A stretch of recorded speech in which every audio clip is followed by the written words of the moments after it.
Hi, this is Jaya. In this video, we shall see the summary of Rosencrantz and Guildenstern Are Dead by Tom Stoppard. Tom Stoppard's original name is Thomas Stroessler. He was born to Jewish parents in Town.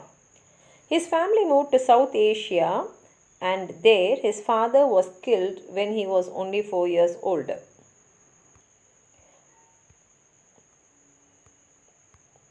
In an American school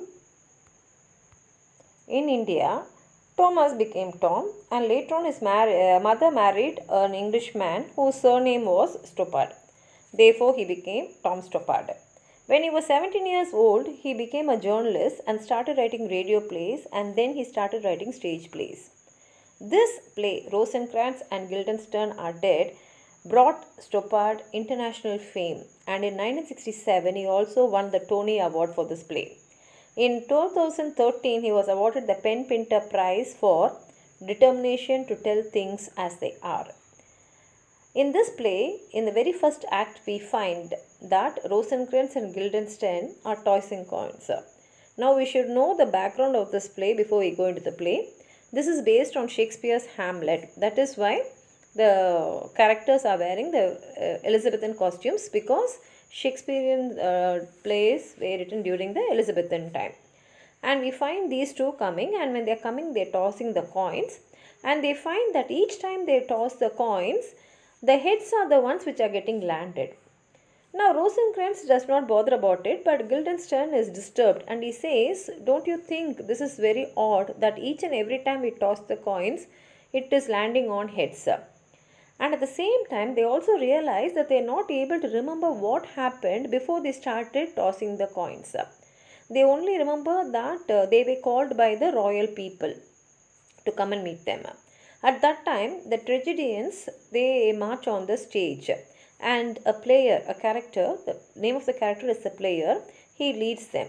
And when he sees these two people, he expects them to be audience and he tries to convince them and asks these two people to pay to see their performance, and even goes to the extent of saying that if they watch the play, they'll be given a chance to sodomize the lowliest tragedian Alfred. Hearing this, Guildenstern is appalled, but the player maintains that nowadays people come to the theatre only for crude entertainment which is full of blood, love and rhetoric. Later on, the player accepts and loses two futile bets to Guildenstern and agrees to pay with the play. And so now the play starts up. At this time, what happens is Rosencrantz extracts a coin from under the player's foot and he tosses the coin. But this time, the coin falls on the tails. Immediately, the lighting shifts and we can see the scene of Elsner Castle, where Hamlet and Ophelia run on the stage just for a moment. Claudius and Gertrude enter and they welcome Rosencrantz and Guildenstern, and they say that of late they find there's a lot of change in Hamlet's behavior, and it is the duty of these two people to find out what is the real cause. Though they agree, when they are left alone, they lament about the situation. And they also notice Hamlet, and so they start practicing to act, how to act in front of him. So they practice that. But when they go near Hamlet, they even get confused with their own names. At just at that time, Guildenstern decides that they are marked. And they find that Hamlet is taunting Polonius. And when Hamlet notices these two people, he greets them warmly, but he is also not able to tell them apart. Next comes Act 2. Here they are talking to Hamlet, and Hamlet says that he is only mad when the wind blows north. Hearing this, Guildenstern is optimistic because he finds that it is very easy to talk to Hamlet. But Rosencrantz says that Hamlet has made them look ridiculous with his answer. At that time, Hamlet enters with the tragedians and he says that he has booked their play for the next day and therefore they are going to rehearsal and they go off. And the player comes after that and he is very angry towards Rosencrantz and Guildenstern because they have left the performance in the midway, and he says that they have humiliated them, and he says actors' whole existence depends only on being watched, and that is the reason why they perform on the stage. At this time, Guildenstern asks him to give him advice and help them on how to act with Hamlet. And for this, the player says, act naturally, because there is no truth on the stage. You only have to assume things and you have to act according to it. So you'll have to assume and act naturally, and then he goes off. Now Hamlet, Claudius, Gertrude and Ophelia, they enter, and Rosencrantz and Guildenstern assure Gertrude that they are making progress with Hamlet. Now the tragedians return and they start rehearsing for the play, and they find out that the plot was written by Hamlet. And in that plot, characters such as Rosencrantz and Guildenstern are there, and the play, according to the play, they are dead. And they even see the characters who are wearing their own clothes, that is their clothes. At this time, Ophelia, Hamlet, Claudius, they enter, and Polonius interrupts the tragedian's play.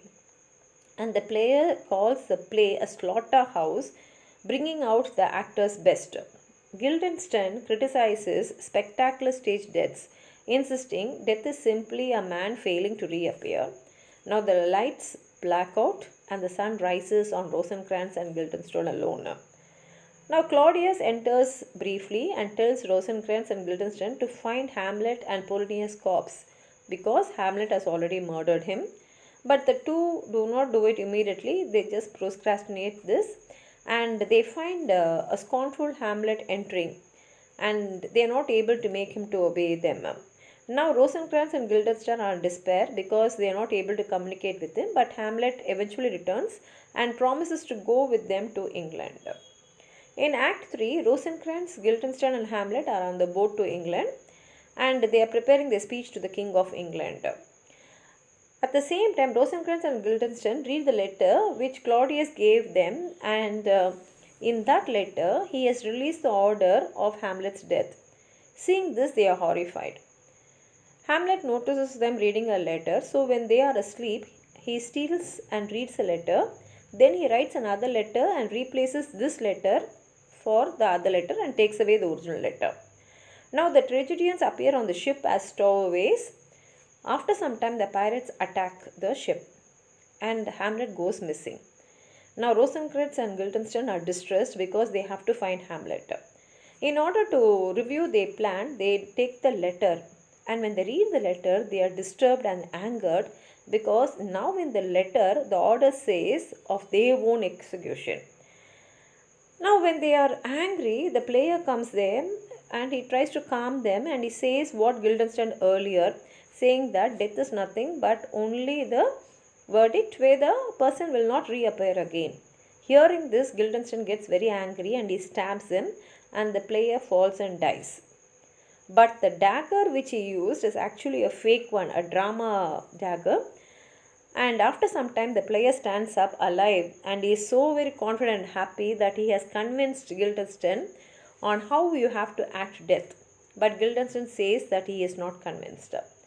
Now the player and the tragedians gleefully act various deaths in front of them, and lights slowly fade on them, and finally we find only Rosencrantz and Guildenstern, who are tired of watching each and everyone acting deaths. And now they have come to the stage where they themselves are accepted to accept death. And slowly Rosencrantz disappears, and then Guildenstern also disappears. Now lights come and show them both dead, and which is the end of Hamlet. An ambassador reports that Rosencrantz and Guildenstern are dead, which is the title of the play. And the lights fade out as Horatio promises to tell the tragedy's story. So this is the end of the play. If you have anything more to add on to what I've said, please write it in the comment box. Like the video, share it with your friends, and if you have not subscribed my channel, please subscribe. Thank you.